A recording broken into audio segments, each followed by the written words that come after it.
ತೊಂದರೆ ಆಗದಂತೆ ನಾವು ಮಾಡಿರುವಂಥದ್ದು ಇದು ಒಂದೇ ದಾರಿ. ಈಗ ಅದನ್ನು ಇವರು ಗಂಭೀರವಾಗಿ ತೆಗೆದುಕೊಂಡು ಸುಪ್ರೀಂ ಕೋರ್ಟ್ನಲ್ಲಿ ವಾದ ಮಾಡಬೇಕಾಯಿತು, ಮಾಡಿಲ್ಲ. ಈಗಲಾದರೂ ಕೂಡ ಅದನ್ನು ಸಂಬಂಧಪಟ್ಟಂಥ ಲೀಗಲ್ ಅವರಿಗೆ ಮಾತನಾಡಿ ಆ ವಾದವನ್ನು ಮಾಡಿ ನ್ಯಾಯವನ್ನು ಕೊಡಿಸ್ಬೇಕು.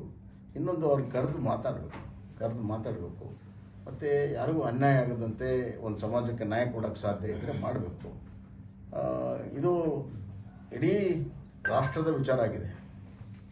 ಇಡೀ ರಾಷ್ಟ್ರದಲ್ಲಿ ಈ ವಿಚಾರ ಇದೆ. ಅಮಂಗ್ ಬ್ಯಾಕ್ವರ್ಡ್ ಕ್ಲಾಸಸ್ಸಲ್ಲಿ ಅದು ಗುಜ್ಜರ್ದಿರ್ಬೋದು, ಮರಾಠ ಇರ್ಬೋದು, ಜಾಟ್ ಇರ್ಬೋದು, ಈ ಥರ ಹಲವಾರು ಸಮುದಾಯಗಳು ಇದು ಮಾಡ್ತಾಯಿದ್ವಿ. ಒಂದು ದಿವಸ ಇದು ರಾಷ್ಟ್ರ ಮಟ್ಟದಲ್ಲಿ ಚರ್ಚೆಯಾಗಿ ಇದಕ್ಕೆ ಪರಿಹಾರ ಸಿಗ್ತದೆ. ಆದರೆ ರಾಜ್ಯ ಸರ್ಕಾರ ನಾವು ಯಾರಿಗೂ ತೊಂದರೆ ಮಾಡದಂತಿರುವಂಥ ಆಜ್ಞೆಯನ್ನು ಮಾಡೋದಕ್ಕೆ ಇವ್ರಿಗೆ ಏನು ತೊಂದರೆ ಅಂತ ನಾನು ಕೇಳ್ತಾ ಇದ್ದೇನೆ. ಆದರೆ ಅವ್ರಿಗೆ ಮನಸ್ಸಿಲ್ಲ. ಒಂದು ದ್ವೇಷದ ರಾಜಕಾರಣ ಮಾಡ್ತಾ ಇದ್ದಾರೆ. ಆ ಸ್ವಾಮೀಜಿ ಮೇಲೆ ದ್ವೇಷ, ಆ ಸಮುದಾಯಗಳ ಮೇಲೆ ದ್ವೇಷ ಮಾಡಿ ಲಾಠಿ ಚಾರ್ಜ್ ಮಾಡಿದ್ದಾರೆ, ರಕ್ತ ಸುರಿಸಿದ್ದಾರೆ. ಭಾಳ ದೊಡ್ಡ ಪ್ರಮಾಣದ ನೋವು ಎಲ್ಲಗಳಾಗಿದ್ದಾವೆ. ಹೀಗಾಗಿ ಸಮುದಾಯ ಆಕ್ರೋಶ ಆಗಿದೆ. ಇದು ಪ್ರಜಾಪ್ರಭುತ್ವದ ಲಕ್ಷಣ ಅಲ್ಲ. ಮುಖ್ಯಮಂತ್ರಿಗಳು, ಎಲ್ಲ ಮಂತ್ರಿಗಳು ಕಾನ್ಸ್ಟಿಟ್ಯೂಷನ್ ಕೈಯಲ್ಲಿ ಹಿಡ್ಕೊಂಡು ಓಡಾಡ್ತಾರೆ. ಮಾಡೋದೆಲ್ಲ ಅದರ ವಿರುದ್ಧವೇ ಕೆಲಸವನ್ನು ಮಾಡ್ತಾ ಇದ್ದಾರೆ.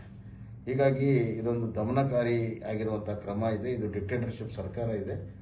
ಇದನ್ನು ಕೂಡಲೇ ನಾವು ಖಂಡಿಸ್ತೀವಿ ಮತ್ತು ಸಂಬಂಧಪಟ್ಟಂಥ ಅಧಿಕಾರಿಗಳಿಗೆ ಅಮಾನತು ಮಾಡಬೇಕು. ಅಷ್ಟೇ ಅಲ್ಲ, ಅವ್ರನ್ನ ಕರೆದು ಮಾತನಾಡಿ ಸಮಸ್ಯೆ ಬಗೆಹರಿಸೋದಕ್ಕೆ ಒಂದು ಸ್ಪಷ್ಟವಾದಂಥ ನಿಲುವನ್ನು ಮುಖ್ಯಮಂತ್ರಿಗಳು ಪ್ರಕಟಣೆ ಮಾಡಬೇಕು. ಅಂದಾಗ ಶಾಂತಿ ಆಗುತ್ತೆ.